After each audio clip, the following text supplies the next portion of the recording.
नमस्कार, आप देख रहे हैं एनबी न्यूज और मैं हूं आपके साथ योगेश पांडे। स्वागत है आपका राजधानी लाइव में। 5 राज्यों में विधानसभा चुनाव खत्म होने के साथ ही देश में पेट्रोल डीजल के दाम बढ़ने की आशंका जताई जा रही है। दरअसल रूस यूक्रेन युद्ध की वजह से अंतर्राष्ट्रीय बाजार में कच्चे तेल की कीमत में भारी उछाल दर्ज की गई है, लेकिन 5 राज्यों में चुनाव को देखते हुए तेल के दाम नहीं बढ़ाए गए। और इस बीच उत्तर प्रदेश के आखिरी चरण के मतदान से पहले कांग्रेस नेता राहुल गांधी ने ट्वीट कर मोदी सरकार पर तंज कसा था। राहुल गांधी ने ट्वीट किया था कि आखिरी चरण का मतदान है और मोदी सरकार का ऑफर अब खत्म होने वाला है, लिहाजा अपनी टंकी भरवा लीजिए। इस बीच केंद्रीय पेट्रोलियम मंत्री हरदीप सिंह पुरी ने ट्वीट किया है कि तेल का दाम सरकार के नियंत्रण में नहीं है। इन वक्त दुनिया में युद्ध जैसी स्थिति होने की वजह से कच्चा तेल बहुत ही महंगा हो गया है, लिहाजा जो जनता के हित में होगा सरकार वही फैसला लेगी। चुनाव के बाद तेल की कीमतों में वृद्धि की अटकलों के बीच मंगलवार को केंद्रीय पेट्रोलियम मंत्री हरदीप सिंह पुरी ने ट्वीट कर कहा कि कुछ लोग यह अफवाहें फैला रहे हैं कि सरकार ने चुनाव की वजह से तेल की कीमत को कंट्रोल कर रखा है, जबकि सच्चाई है कि तेल की कीमतों का संबंध अंतर्राष्ट्रीय बाजार में कच्चे तेल की कीमत से है। इस वक्त दुनिया में युद्ध जैसी स्थिति है, लिहाजा तेल कंपनियां इसको ध्यान में रखते हुए जनता के लिए जो सही होगा वह फैसला करेगी। उन्होंने कहा कि हमारी कोशिश है कि देश में ऊर्जा की आपूर्ति सतत बनी रहे।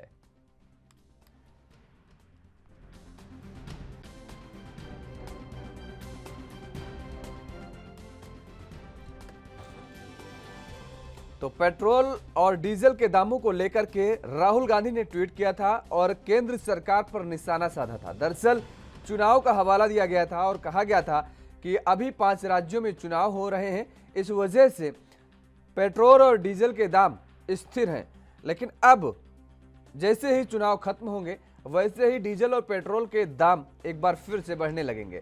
हालांकि इस बीच में लोगों के मन में भी ये बातें आई और शंका पैदा हुई। इस वजह से कई पेट्रोल पंपों पर लंबी लंबी लाइनें भी देखने को मिले। और इसी खबर पर ज्यादा जानकारी के साथ हमारे संवाददाता राजीव तिवारी दिल्ली से जुड़ चुके हैं। राजीव, जिस तरीके से ये ट्वीट किया गया राहुल गांधी की तरफ से और कहा गया कि अंतिम चरण का मतदान है और अब मोदी सरकार का जो ऑफर था वो खत्म होने वाला है, और ऐसे में हरदीप पुरी साहब की तरफ से जो जवाब दिया गया कि दरअसल उनके कंट्रोल में तो कुछ है ही नहीं, ये तो अंतर्राष्ट्रीय कच्चे तेलों के दाम में उतार चढ़ाव ही तय करते हैं कि पेट्रोल डीजल के दाम बढ़ेंगे या घटेंगे। देखिए, बिल्कुल सही कहा आपने। यहाँ पर बात करें जिस तरीके से राहुल गांधी ने और कसते यूपी चुनाव के बिल्कुल लास्ट के मोमेंट पर जिस तरीके से ट्वीट किया है और उसके अंदर कहा गया है कि मोदी सरकार की जो ऑफर है वो चुनाव तक थी और चुनाव के बाद वो ऑफर यानी कि खत्म होने वाली है। यानी सीधे सीधे कहें तो कहीं ना कहीं पेट्रोल और डीजल के दाम जो अभी तक सीमित थे यानी कि रुके हुए थे वो अब बढ़ने की आशंका बिल्कुल जताई जा रही है। और कल जिस तरीके से 10 तारीख है और रिजल्ट आएगा, आंसर आएंगे, तो कहीं ना कहीं जो ऑफर है वो कहीं ना कहीं खत्म होती नजर आएगी। और पेट्रोल पंप को इसी को लेकर पेट्रोल पंप पे लगातार जनता की भीड़ देखने को मिली। यूपी चुनाव जो है जिस तरीके से खत्म हो रहे हैं उससे साफ जाहिर है सरकारों ने कहीं ना कहीं पेट्रोल डीजल के दाम जो थे वो सीमित कर रखे थे। मगर जिस तरीके से पेट्रोल मंत्री हरदीप सिंह पुरी की बात करें तो उन्होंने जिस तरीके से कहा कि उनके हाथ में कुछ भी नहीं है, अंतरराष्ट्रीय स्तर पर अगर कच्चे दाम के पेट्रोल के दाम जो है घटते बढ़ते हैं उसकी वजह से कहीं ना कहीं पेट्रोल के दाम बढ़ते हैं और घटते हैं। मगर यहाँ पर बात करें जिस तरीके से रूस के और यूक्रेन के युद्ध की, तो जिस वजह से युद्ध हो रहा है उसकी वजह से भी कहीं ना कहीं यह आशंका जताई जा रही है कि कच्चे तेल के दाम जो है वो उसकी वजह से बढ़ते हुए और घटते हुए नजर आ रहे हैं। मगर खास तौर पर अब पेट्रोल के दाम जिस तरीके से बढ़ेंगे उससे कहीं ना कहीं जनता की मुश्किलें जरूर बढ़ती हुई नजर आएंगी। जी राजीव, कच्चे तेल के दाम जब बढ़ते हैं तो पेट्रोल डीजल में के दामों में बढ़ोतरी की आशंका जताई जाने लगती है, लेकिन जब इन कच्चे तेलों के दाम में गिरावट देखी जाती है तो पेट्रोल डीजल के दामों में अक्सर ये देखा गया है कि गिरावट नहीं होती है। और इसी बात को लेकर के विपक्ष कहीं ना कहीं केंद्र सरकार पर हमलावर होता हुआ भी नजर आ रहा है। देखिए, बिल्कुल सही कहा आपने। यहाँ पर बात करें जिस तरीके से लगातार सरकार की बात करें तो केंद्र सरकार लगातार ये कहती है कि पेट्रोल डीजल के जो दाम है वो उनके हाथ में नहीं है। अंतरराष्ट्रीय लेवल पर जिस तरीके से दाम जो घटते बढ़ते हैं उसके आधार पर ही तेल कंपनियां अपने दाम जो है वो सुनिश्चित करती है। मगर जब भी चुनाव आते हैं तो वो सरकारों के हाथ में होता है और सरकार कहीं न कहीं उन दामों को रोक देती है। मगर यहाँ पर बात करें जिस तरीके से यूपी चुनाव की बात करें या फिर 5 राज्यों के चुनावों की बात करें, तो पेट्रोल, डीजल के दाम उससे पहले ज़रूर बढ़ते हुए नज़र आ रहे थे और दिल्ली के अंदर भी कहीं न कहीं 100 रुपए से ज़्यादा के दाम हो चुके थे। मगर यहाँ पर बात करें जिस तरीके से चुनाव नज़दीक आए और उसके बाद में सरकारों ने ऑफर दी कि हम 8 रुपए घटा रहे हैं, राज्य सरकारों ने भी कहीं न कहीं 5 रुपए से लेकर 10 रुपए तक घटाए, तो कहीं न कहीं हर तरीके से कोशिश ज़रूर की गई। मगर अब जब बात करें, जब चुनाव खत्म हो रहे हैं, तो कहीं न कहीं अब स्थिति बिगड़ने वाली है और कहीं न कहीं जनता जो है, वो इसी को लेकर कहीं न कहीं जागरूक होती हुई नज़र आई और कहीं न कहीं पेट्रोल पंप पे जिस तरीके से कल भीड़ देखने को मिली, उससे जनता को भी लगता है कि आने वाले दिनों के अंदर कहीं न कहीं पेट्रोल, डीजल के दाम बढ़ेंगे और पेट्रोल, डीजल के दाम बढ़ते हैं, तो और ज़रूरत की जो चीज़ें हैं, वो भी महँगी होती नज़र आती है और अब आशंका यही जताई जा रही है कि लगभग 20 से 25 रुपए पेट्रोल, डीजल के दाम जो है वो बढ़ने वाले हैं। तो सोचिए जो अगर पेट्रोल, डीजल के दामों पर अगर 20 रुपए की कह सकते हैं बढ़ोतरी होती है, तो कहीं न कहीं और ज़रूरत की चीज़ों के जो है वो कितना उछाल होगा। यानी कहीं न कहीं महँगाई जो है वो बढ़ने वाली है और यही चीज़ का डर जो है वो जनता को भी देखने को मिल रहा है और इसी को लेकर राहुल गांधी की जो तरफ से ट्वीट किया गया है, वो भी कहीं न कहीं यही कहा जा रहा है कि मैं सरकार की तरफ से ऑफर जो थी वो खत्म हो चुकी है। ऑफर के बाद अब महँगाई की मार की जो है वो जनता के ऊपर पड़ने वाली है। जी। लेकिन इस दौरान जिस तरीके से जनता के ऊपर ये एक बड़ा बोझ पड़ने वाला है, जिस पर आशंका जताई जा रही है राजीव कि अगर डीजल पेट्रोल के दाम बढ़े तो एक बार फिर से जनता को महंगाई की मार पड़ेगी। और जिस तरीके से आपने बताया कि डीजल और पेट्रोल के दाम बढ़ने से न केवल डीजल और पेट्रोल के दाम में बढ़ोतरी होगी, बल्कि अन्य वस्तुओं के दामों में भी बढ़ोतरी होगी, यानी महंगाई बढ़ेगी। ऐसे में जाहिर है कि इसका जो खामियाजा भुगतना पड़ेगा वो आम जनता को भुगतना पड़ेगा।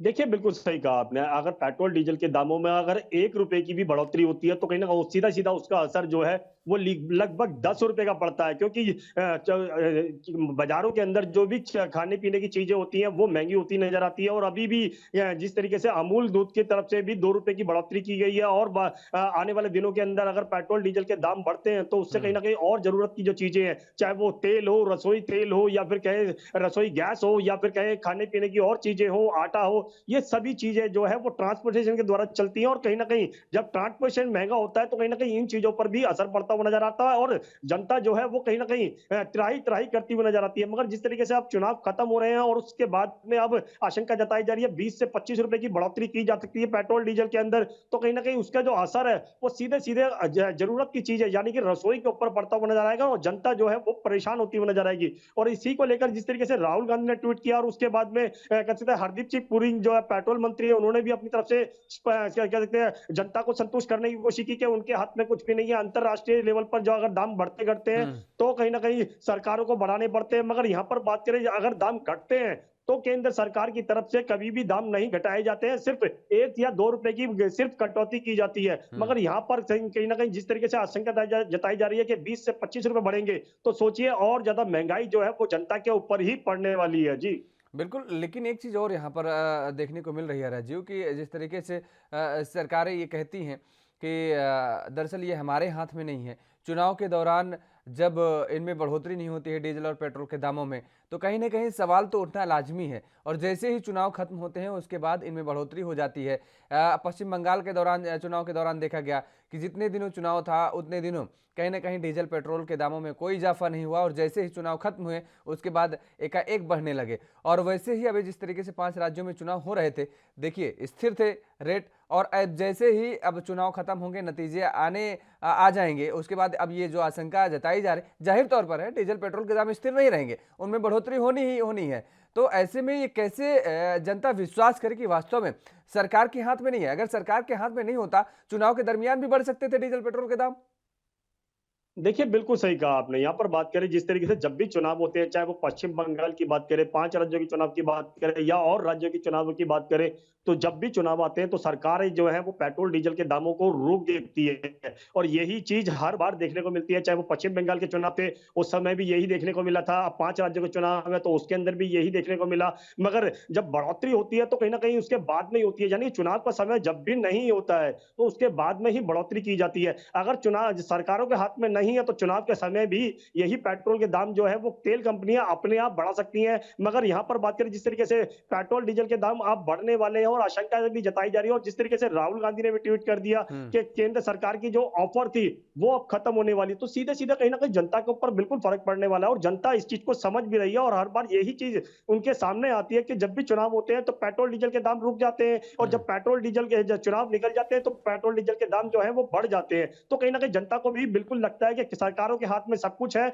मगर सरकारें जो है वो जनता के बारे में नहीं सोच रही हैं। जी बिल्कुल, चलिए बहुत बहुत शुक्रिया राजू, हमारे साथ जुड़े हुए थे संवाददाता दिल्ली से, जिन्होंने तमाम सारी जानकारी दी कि किस तरीके से डीजल और पेट्रोल को लेकर के अब वार पलटवार शुरू हो गया है। दरअसल कांग्रेस नेता राहुल गांधी ने एक ट्वीट किया और ट्वीट में ये कहा कि अब जो मोदी सरकार का ऑफर था वो खत्म होने वाला है। आखिरी चरण का चुनाव जब उत्तर प्रदेश में हो रहा था उस दौरान ये ट्वीट आया, और उसके बाद अब केंद्र सरकार की तरफ से पेट्रोलियम मंत्री हरदीप पुरी ने ट्वीट करा और उन्होंने कहा मंगलवार को कि दरअसल डीजल और पेट्रोल के दाम सरकार के हाथों में नहीं है। डीजल और पेट्रोल के दाम अंतर्राष्ट्रीय कच्चे तेलों के दामों पर निर्भर करते हैं।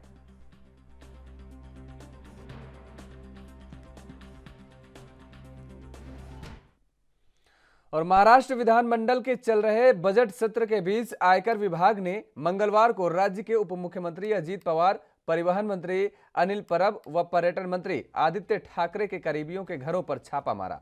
सूत्रों के मुताबिक महाराष्ट्र में 40 जगहों पर तलाशी अभियान चलाया गया, जिसमें 25 आवास और कार्यालय शामिल हैं। आईटी के कुछ कर्मचारियों ने 5 स्टार होटलों में पहुंचकर भी तलाशी ली। महाराष्ट्र के अलावा कर्नाटक के बेंगलुरु में तलाशी अभियान चलाया गया। तलाशी अभियान में उप मुख्यमंत्री अजीत पवार की बहनों की कंपनियों पर भी छापेमारी की गई। पता चला है कि जिन कंपनियों पर छापेमारी की गई है, पवार की 3 बहनों से जुड़ी कंपनियां शामिल हैं। आईटी विभाग ने अनिल परब के करीबी नेता संजय कदम के अलावा आरटीओ अधिकारी बजरंग खरमाटे के घर पर भी छापा मारा है। संजय कदम अंधेरी इलाके में स्थित स्वान लेक अपार्टमेंट की 16वीं मंजिल पर रहते हैं और इसके साथ ही उनका कारोबार केवल व्यवसाय का है। वहीं आदित्य के करीबी राहुल कनाल के घर पर भी आईटी विभाग ने छापेमारी की है। कनाल युवा सेना के नेता होने के साथ शिरडी मंदिर के ट्रस्टी भी हैं। आईटी विभाग की टीम मंगलवार की सुबह कनाल के बांद्रा स्थित 9 अल्मेडा बिल्डिंग स्थित घर पर पहुंची और वहां सर्च ऑपरेशन को अंजाम भी दिया। इस दौरान इमारत के नीचे भारी संख्या में सुरक्षा बलों को तैनात किया गया था। कनाल को आदित्य ठाकरे का बेहद करीबी नेता माना जाता है। शिवसेना के 2 नेताओं के करीबियों पर एक ही दिन आईटी की छापेमारी से महाराष्ट्र की राजनीति में हड़कंप मच गया है। बता दें कि इससे पहले भी आईटी विभाग ने शिवसेना के उपनेता और स्थायी समिति के अध्यक्ष यशवंत जाधव के घर पर छापेमारी की थी।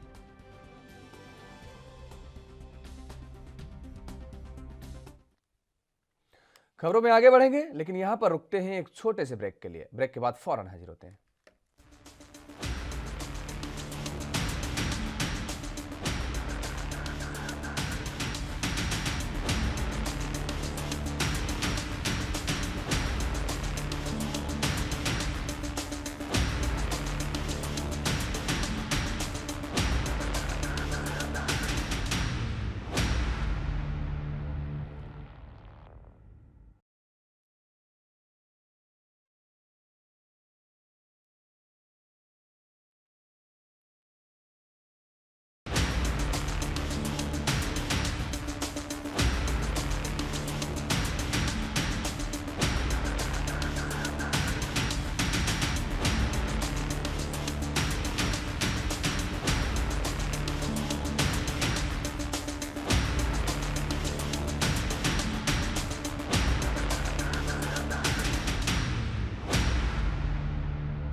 और ब्रेक के बाद एक बार फिर आप सभी का स्वागत है। और इसी खबर पर ज्यादा जानकारी के साथ हमारे संवाददाता सत्य प्रकाश सोनी मुंबई से सीधे जुड़ चुके हैं।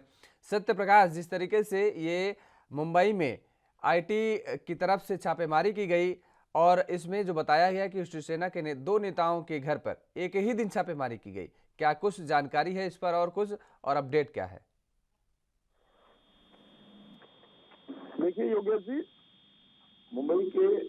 मुंबई महाराष्ट्र में इस वक्त जो है विधानसभा सत्र चल रहा है। ऐसे में लगातार इनकम टैक्स डिपार्टमेंट मुंबई के अलग अलग ठिकानों पे, इसमें जानकारी मिली कि 40 ठिकानों पे छापेमारी की गई है। इन छापेमारी में अजीत पवार दादा, आदित्य ठाकरे और अनिल परब के करीबियों, उनके रिश्तेदारों सहित 40 ठिकानों पर छापेमारी की गई है, जिसमें यह जानकारी मिली है कि 25 ठिकानों पर आज से छापेमारी की जाएगी, जिसमें यह जानकारी मिल रही है कि आदित्य ठाकरे ने सीधे तौर पे कहा है कि जिस तरह से बदले की राजनीति से केंद्रीय जांच एजेंसियों का उपयोग किया रहा है वो बेहद गलत है। उसमें शिवसेना डरने वाली नहीं है, शिवसेना झुकने वाली नहीं है, शिवसेना इसका जवाब देगी। बिल्कुल सत्य प्रकाश, लेकिन जिस तरीके से आदित्य ठाकरे की तरफ से बयान आता है कि दरअसल इस तरह की जो एजेंसियों का जो दुरुपयोग किया गया है केंद्र सरकार की तरफ से, वो चाहे पश्चिम बंगाल का उदाहरण देख लें, चाहे आंध्र प्रदेश का देख लें, तमाम सारे उदाहरण देते हुए उन्होंने कहा है और आरोप लगाए हैं केंद्र सरकार पर कि केंद्र सरकार एजेंसियों का दुरुपयोग कर रही है और जिन राज्यों में चुनाव होता है उन्हीं राज्यों में नेताओं के घर पे, विपक्षी दलों के घरों पर, नेताओं के घरों पर छापेमारी कराई जाती है। और अब दरअसल महाराष्ट्र में भी चुनाव होने हैं। वजह यही है कि अब महाराष्ट्र में भी ये कार्रवाई हो रही है और इन एजेंसियों का केंद्र सरकार अपने हित को साधने के लिए दुरुपयोग कर रही है। बिल्कुल देखिए, देश में जब भी चुनाव होता है बीजेपी इसी तरह अपने जांच एजेंसियों को वहाँ के बड़े नेताओं के घर भेजती है और छापेमारी करवाती है। ठीक वैसा ही जैसा कि बंगाल में हुआ था, जैसा कि मध्य प्रदेश में हुआ था, अब मुंबई महानगर पालिका का चुनाव है, उसको लेकर कहीं न कहीं बीजेपी आक्रामक है। बीजेपी आए दिन नए जो है संदेह अपना रही है।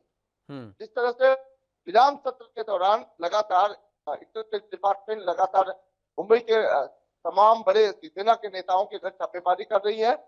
ऐसे में तमाम शिवसेना सामने आ रहे हैं और ये बता रहे हैं किस तरह से केंद्रीय जांच एजेंसियां भाजपा के इशारे पर भाजपा के प्रचारक बनकर लगातार छापेमारी कर रही है।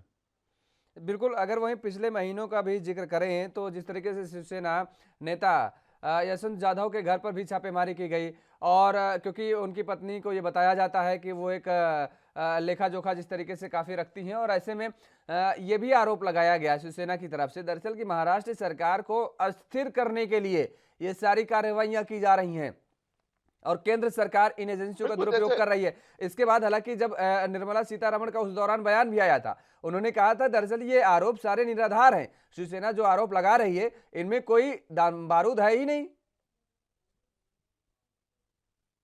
देखिए योगेश जी, निराधार और आधार की बातें नेताएं करते रहेंगे। सत्य प्रकाश आपको रोकेंगे यहाँ पर, वक्त हो चला है एक छोटे से ब्रेक का। ब्रेक के बाद फौरन हाजिर होते हैं।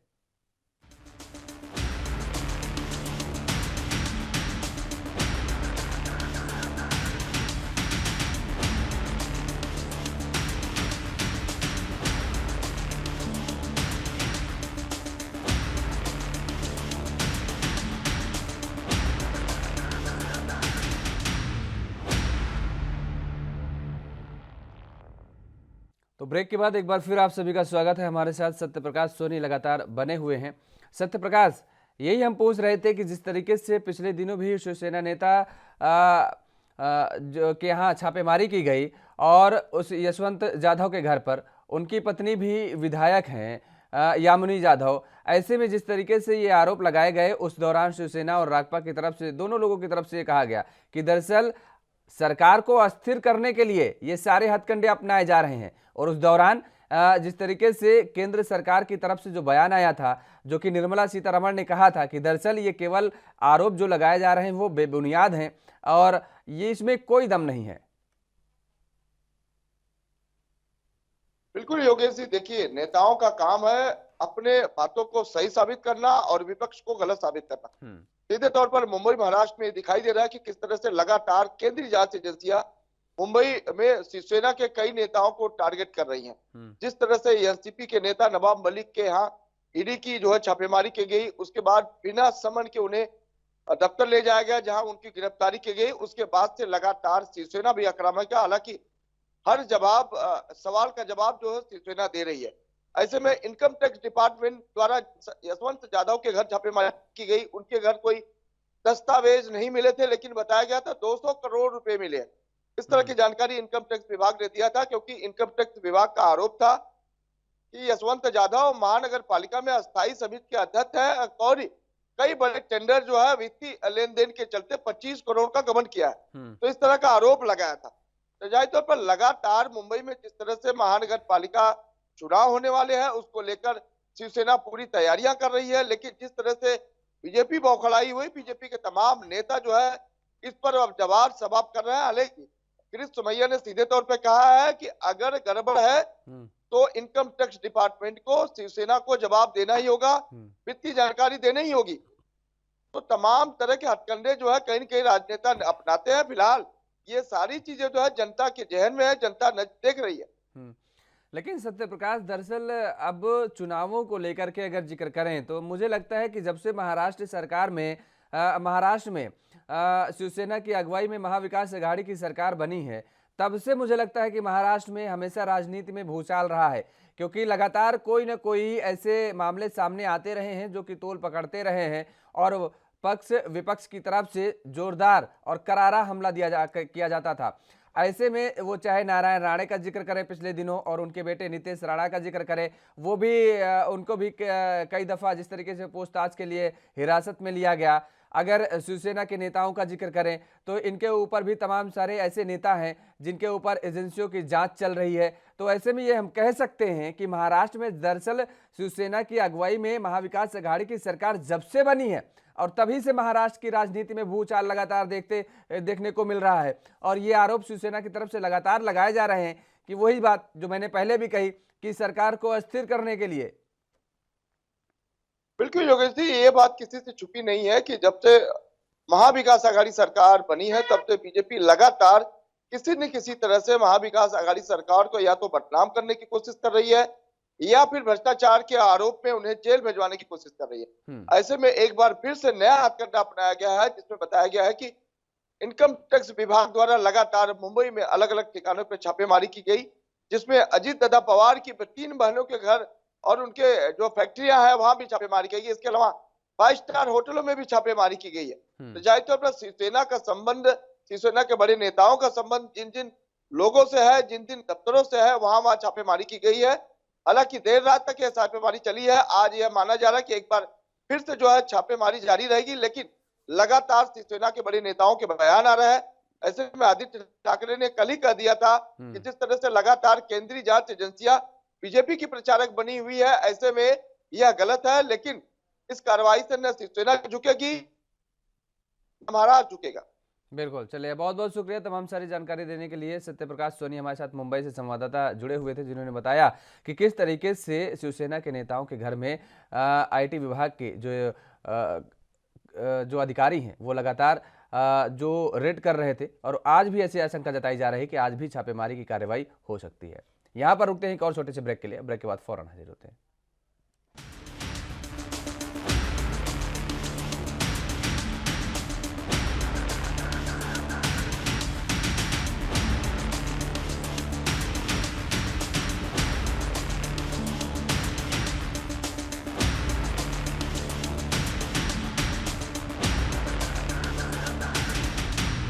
ब्रेक के बाद एक बार फिर आप सभी का स्वागत है और रुख करेंगे अब अगली खबर का।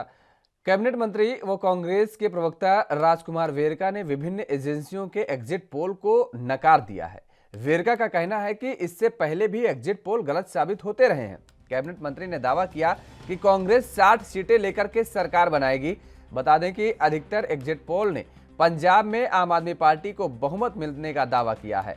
मुख्यमंत्री चरणजीत सिंह चन्नी ने सोमवार को ही एग्जिट पोल को नकारते हुए कहा था कि वास्तविक परिणाम 10 मार्च को मतगणना वाले दिन आएंगे।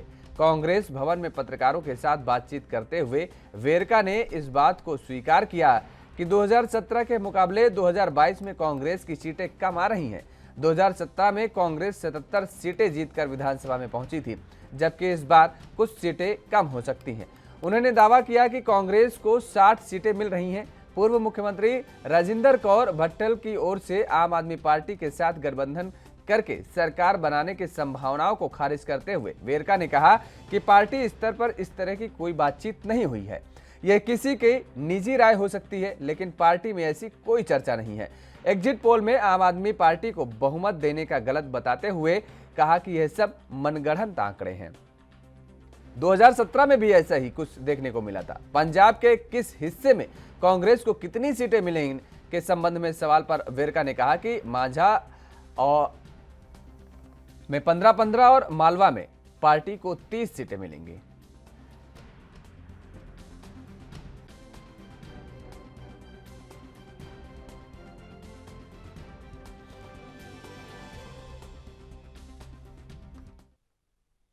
फिलहाल रुकते हैं एक छोटे से ब्रेक के लिए।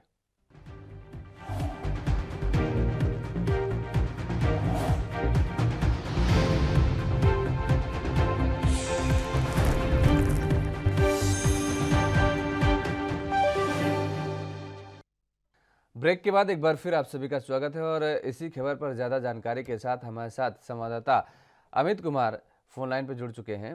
अमित, जिस तरीके से वेरका की तरफ से ये दावा किया गया है कि दरअसल ये जो एग्जिट पोल में आंकड़े दिखाए जा रहे हैं ये मनगढ़ंत आंकड़े हैं और एक बार फिर से पंजाब में कांग्रेस की सरकार बनने जा रही है। बात करें तो सीधे तौर पे वेरका कहना है कि हमारे सामने आए थे, ऐसा लग रहा है सरकार दिखाए गए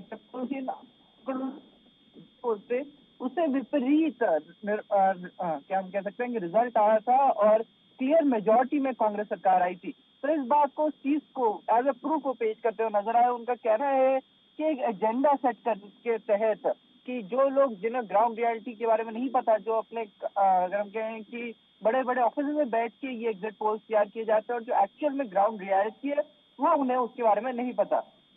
पर अगर हम वही बात करें तो दूसरी तरफ अगर हम कहें कि आम आदमी पार्टी के leader of opposition Harpal Cheema से भी जो हमने बात की और कि पिछली बार सिनेरियो बहुत अलग था और इस बार सिनेरियो टोटली अलग है।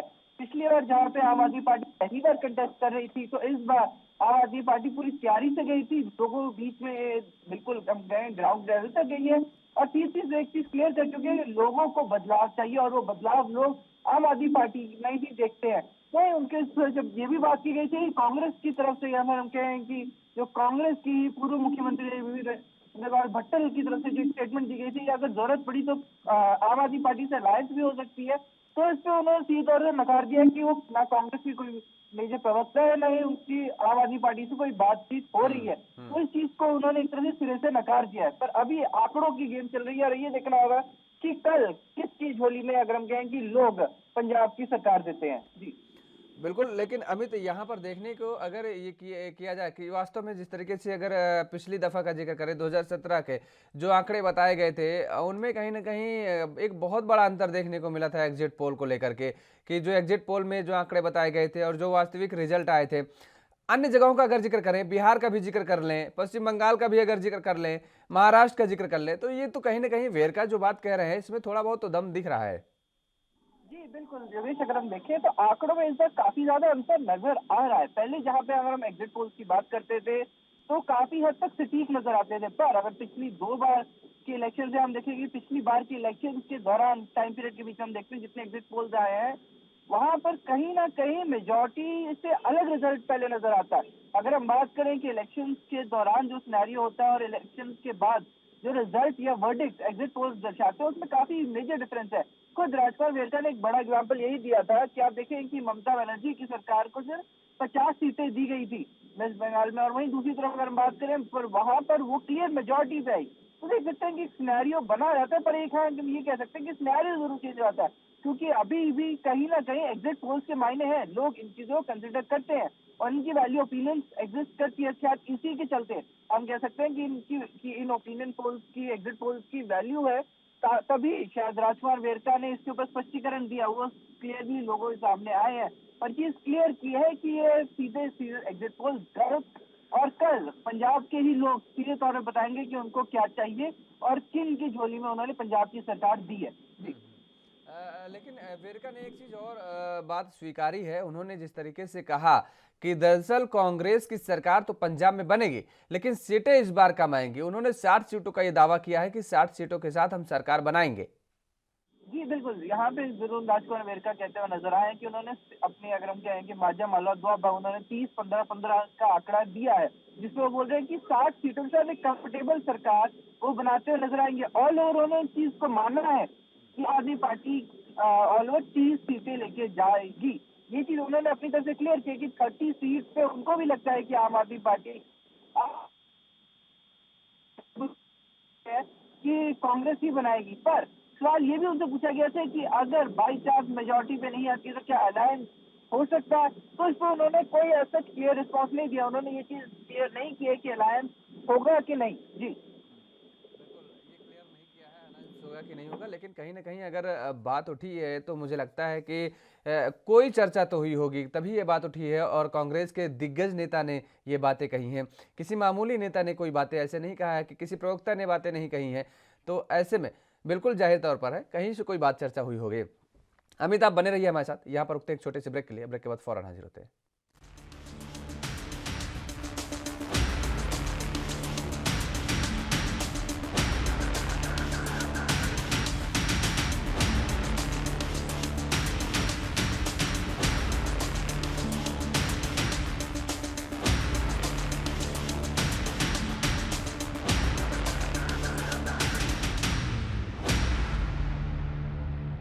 ब्रेक के बाद एक बार फिर आप सभी का स्वागत है। अमित हमारे साथ लगातार बने हुए हैं। अमित, देखिए, ये जो एग्जिट पोल के आंकड़े आ रहे हैं, ठीक है, इनका काम है, एजेंसियों का काम है ये आंकड़े देना, और ये अपना काम करते हुए आंकड़े दे रही हैं। इन्होंने सर्वे किया, कैसे किया वो अपनी जगह है, बात है। पक्ष विपक्ष लगातार आरोप प्रत्यारोप लगाते रहते हैं। जिसके पक्ष में ये आंकड़े जाते नजर आते हैं वो खुश नजर आता है, और जिसके पक्ष में आंकड़े नहीं जाते हैं उसके अंदर कहीं ना कहीं जो शोर होता है वो बाहर निकलता नजर आता है।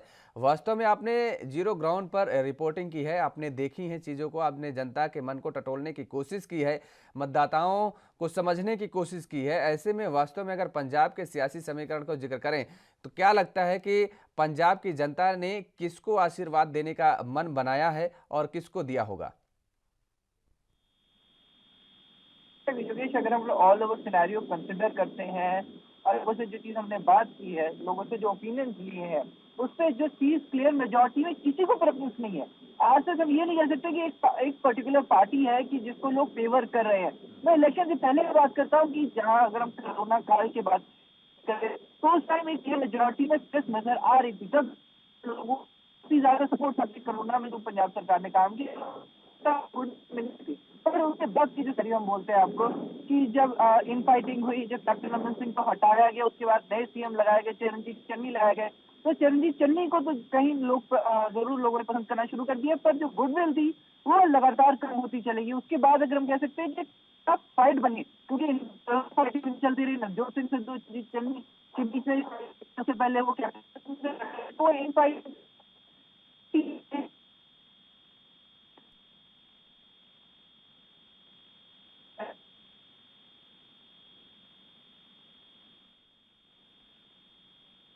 पार्टियों का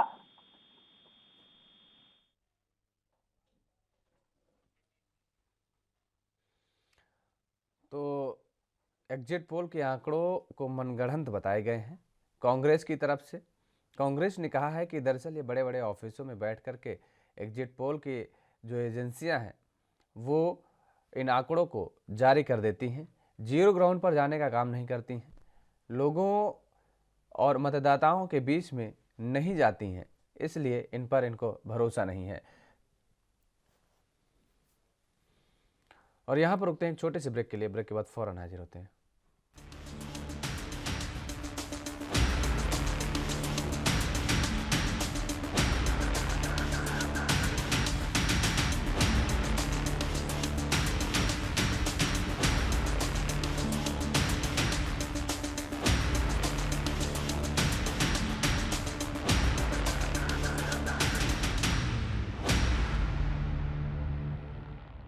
ब्रेक के बाद एक बार फिर आप सभी का स्वागत है। हमारे साथ संवाददाता अमित कुमार लगातार फोन लाइन पे बने हुए हैं। अमित, आप अपनी बात पूरी करिए। देखिए योगेश, अगर हम बात करें ऑल ओवर सिनेरियो की कि किसको प्रेफर किया जा रहा है, तो हम बोले कि बहुत टफ फाइट बन चुकी थी।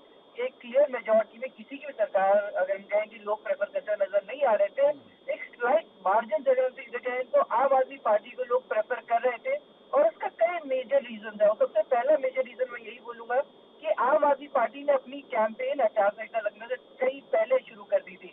वो लोगों बीच में रहे थे, जो उनका स्टेप बाय स्टेप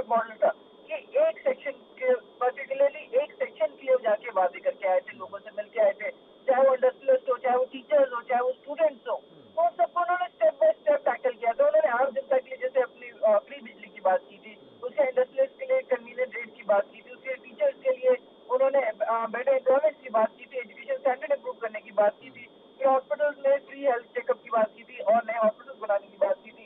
तो कहीं ना कहीं जो स्टेप बाय स्टेप आम आदमी पार्टी अपने प्रोपेगेंडा स्टार्टिंग में ही प्रेजेंट करती हुई नजर आई, तो उससे उन्हें स्लाइट एडवांटेज जरूर मिला है। पर ऑल ओवर अगर हम कहें, अब तक जो समीकरण बन रहे हैं वो एक बहुत ही टफ और क्लोज फाइट के बन रहे हैं, और कहीं ना कहीं ये सिनेरियो होता हुआ नजर आ रहा है कि हंग असेंबली बन सकती है, और शायद ये चीज हर एक पार्टी जानती भी है। शायद इसी के चलते अगर हम कहें कि कांग्रेस के तरफ से संकेत, हाँ, औपचारिक संकेत नहीं दिए गए, पर इनडायरेक्टली अगर हम कहें पूर्व मुख्यमंत्री राजेंद्र कुमार भट्टल की तरफ से वो बात कही गई है कि अलायंस का ऑप्शन ओपन है, तो वही चीज हम कंसिडर कर सकते हैं कि अलायंस के चांसेस बहुत ज्यादा बढ़ जाते हैं। पर अब सवाल ये है कि अलायंस किसके बीच में होगा। देखिए, अकाली दल की तरफ से भी अगर हम कहें कि संकेत आ चुके हैं कि वो बीजेपी कैप्टन और डीन ग्रुप के साथ अलायंस कर सकते हैं अगर जरूरत लगी, तो एक अलायंस सिनेरियो ऑलरेडी है। कांग्रेस और आम आदमी पार्टी के बीच में अलायंस का सिनेरियो है, तो वही अकाली दल और सीधे तौर पर हम कहें कि आम आदमी पार्टी के बीच में अलायंस हो सकता है। तो कहीं ना कहीं समीकरण बहुत ज्यादा कॉम्प्लिकेटेड बने हुए हैं। अब ये देखना होगा कि वोट शेयर क्या डिवाइड, अगर वोट शेयर इक्वली स्प्लिट होता है तब अलायंस और ज्यादा चांसेस हो जाते हैं, पर अगर किसी एक पार्टी को स्लाइटली ज्यादा मेजोरिटी मिलती है तब ये देखना होगा कि उसके साथ कौन जाए, क्योंकि कहीं ना कहीं यह आंकड़े जैसे हम कह सकते हैं कि कांग्रेस और अकाली दल के बीच के अलायंस लगभग ना के बराबर चांसेस है, और अगर होता है तब भी बहुत बड़ा अगर हम कहें कि पॉलिटिकल इम्पैक्ट पड़ सकता है। जी बिल्कुल। लेकिन अमित, एक चीज़ और यहाँ पर समझने की कोशिश करेंगे, क्या ये नहीं लगता है कि अकाली दल जिस तरीके से इस बार बीएसपी के साथ गठबंधन करके चुनाव लड़ी है, तो इस बार क्या अकाली दल की सीटें बढ़ सकती हैं? क्योंकि जिस तरीके से कहा जा रहा है जातीय समीकरण को साधने की कोशिश की गई है, दलित वोट बैंक अपने आप में काफ़ी अहम भूमिका निभाता है। जी बिल्कुल, देखिए वोट इंक्रीज होने के बहुत ज्यादा चांसेस है, पर साथ साथ आपको ये भी कंसिडर करना होगा कि बीजेपी के साथ एक बहुत पुराना अलायंस था, तो जो बीजेपी की वोट शेयर उनको मिलता था वो हिट भी उनको लगा है। तो कहीं ना कहीं हम ये एक्सपेक्ट कर सकते हैं कि जो बीएसपी के साथ अलायंस हुआ है वो एक बैलेंसिंग एक्ट की तरह काम करेगा, जो अगर हम कह सकते हैं कि अकाली दल एक स्टेबल फॉर्म में सामने आएगी, और शायद किंग मेकर का रोल किसी पार्टी को जा सकता है तो अकाली दल को जा सकता है, क्योंकि अगर उनकी परफॉर्मेंस चली रही, अगर उनको अराउंड 15 to 20 सीट मिलती है, तो इजीली किसी भी पॉलिटिकल पार्टी के साथ अलायंस करके किंग मेकर के रोल में जा सकते हैं। अब सवाल यही है, क्या इस बार उनकी स्टडी परफॉर्मेंस रहेगी, क्योंकि वोट शेयर की बात करें तो अकाली दल का वोट शेयर लगातार स्टेबल रहा है। इससे अगर हम पिछले इलेक्शन की बात करें तो लगभग 24% के वोट शेयर वो लेके गए थे, और इस बार अगर वो थोड़ा सा भी इंक्रीज होता है तो कहीं ना कहीं एक बहुत स्ट्रॉन्ग कंटेंडर के तौर पर अकाली दल सामने आ सकता है। अब ये देखना होगा कि क्या वो किंग मेकर के तौर पे सामने आता है या फिर खुद राजा बन के सामने आता है, ये जरूर समय ही बता पाएगा। जी बिल्कुल। चलिए, बहुत बहुत शुक्रिया तमाम सारी जानकारी देने के लिए। अमित हमारे साथ जुड़े हुए थे चंडीगढ़ से संवाददाता, तो जिन्होंने बताया कि किस तरीके से क्या समीकरण बन रहे हैं, और दूसरी तरफ वहीं कांग्रेस के नेताओं की तरफ से इस बात को कहा जा रहा है कि दरअसल ये जो आंकड़े आ रहे हैं ये ठीक नहीं है और इन पर विश्वास नहीं किया जा सकता है।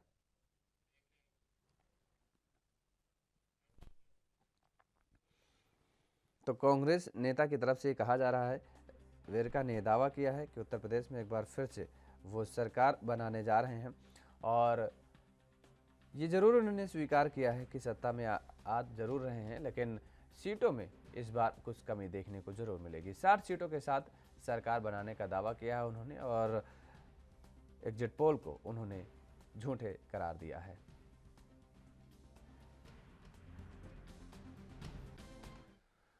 और यहां रुकते हैं एक छोटे से ब्रेक के लिए। ब्रेक के बाद फौरन हाजिर होते हैं।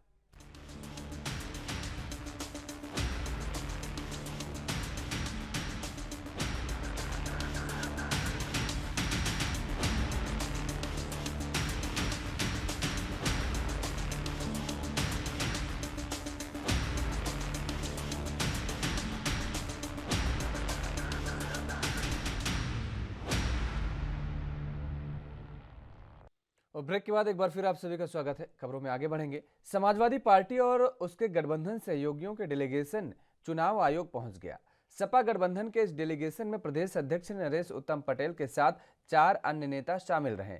यूपी चुनाव की मतगणना से पहले समाजवादी पार्टी के राष्ट्रीय अध्यक्ष अखिलेश यादव ने इलेक्ट्रॉनिक वोटिंग मशीन पर सवाल उठाए थे। अब समाजवादी पार्टी और उसके गठबंधन सहयोगियों का डेलीगेशन चुनाव आयोग पहुंच गया है।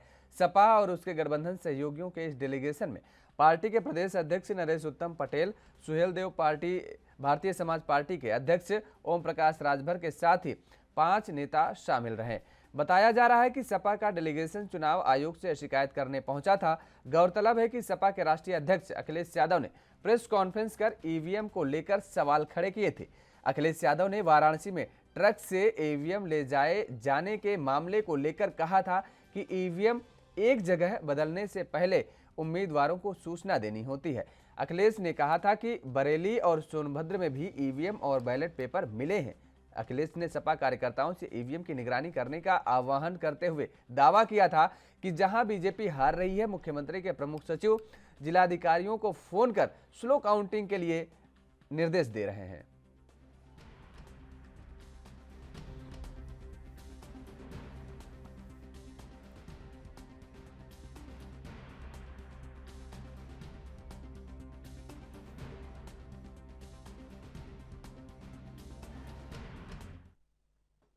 और इसी खबर पर ज्यादा जानकारी के साथ लखनऊ से हमारे संवाददाता जितेंद्र चौहान हमारे साथ जुड़ चुके हैं। जितेंद्र, जिस तरीके से समाजवादी पार्टी के गठबंधन का एक डेलीगेशन ये चुनाव आयोग से मिलने पहुंचा था, क्या कुछ बातें रखी गई चुनाव आयोग के सामने? देखिए योगेश, कल इस तरह से घटना हुई बनारस की और बरेली में बैलेट पेपर मिले और बनारस में डीसीएम में जो वोटिंग मशीन थी वो कहीं ना कहीं ईवीएम मशीन जा रही थी। उसके बाद समाजवादी पार्टी कार्यकर्ताओं द्वारा जब देखा गया तो उनको रोका गया। तो उसके बाद कहीं ना कहीं समाजवादी पार्टी इसको लेकर इसकी शिकायत करने के लिए चुनाव आयोग देर रात पहुंचा था और 5 लोगों डेलीगेशन पहुंचा था। सुभाषपा के राष्ट्रीय अध्यक्ष ओम प्रकाश राजभर और महान दल के संजय चौहान और नरेश उत्तम पटेल, राजेंद्र चौधरी ऐसे समेत और नेता थे समाजवादी पार्टी की और देर रात वो शिकायत करने पहुंचे थे। और शिकायत करने से पहले ही अखिलेश यादव ने प्रेस कॉन्फ्रेंस की थी, तत्काल एक प्रेस कॉन्फ्रेंस बुलाई थी और प्रेस कॉन्फ्रेंस में बनारस की जिलाधिकारी पर और